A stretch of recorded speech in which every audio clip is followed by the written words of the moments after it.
নমস্কাৰ, মই আজি এটি বেলেগ ধৰণৰ ভিডিঅ' লৈ আপোনালোকৰ মাজলৈ আহিছো। ক'ৰ পৰা খাম মই এতিয়া ভাবিয়ে পোৱা নাই, ইমানবোৰ বস্তু লৈছো। আৰম্ভণি মই জ্বলা খায়ে কৰিলো বাৰু। ইমানবোৰ বস্তু কেনেকৈ বনালো বলক ভিডিঅ'টো আৰম্ভণিৰ পৰা আৰম্ভ কৰো। আজি সকলোবোৰ মই বইল বস্তুৱে লৈছো।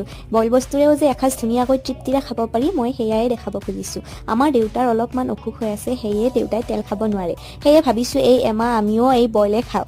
এয়া কলফুল পিটিকা, তাৰপিছত এয়া ভাত দিছো, এয়া ভাত কেৰেলা, সকলোবোৰ একেলগে বইল কৰিছো আৰু এতিয়া মই ভাগ ভাগ কৰি লৈছো। এয়া তিল বটা, নহৰু, আদা আৰু নিমখ দিছো। এয়া মচুৰ দালি আৰু ভেদাইলতা বটা, এয়া বটন, এয়া নিমখ ছটিয়াই লৈছো, এয়া দালি, সকলোবোৰ বইল। দালিও বইলে কৰিছো। এয়া আলু পিটিকা, এয়া পচলাখিনিও বইলে, মায়ে বনাইছে তেল নিদিয়াকৈ। তাৰপিছত মই ইমানবোৰ খাব পাৰিম বুলি ভাবিছিল নেকি বাৰু? এইবোৰ মই নাখাওঁ, এইবোৰ মই এনেই সজাই লৈছিলো আৰু ভিডিঅ'টো ভাল দেখাবলৈ। ব'লক এতিয়া খাব আৰম্ভ কৰো।